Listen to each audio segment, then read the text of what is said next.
大家问千万字，逐工要含大家做伙来捌一日。咱讲食物件爱注心，食袂一个无细哩去见着，安尼就有危险。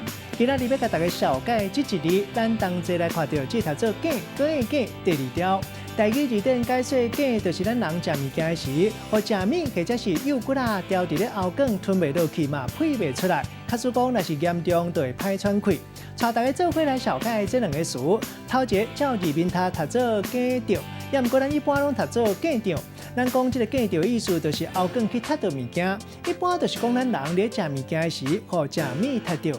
那第二个词读做粿规，意思就是食物件掉伫喉管吞袂落嘛，配袂出来。咱用一句话来举例，甲这两个词甲做伙。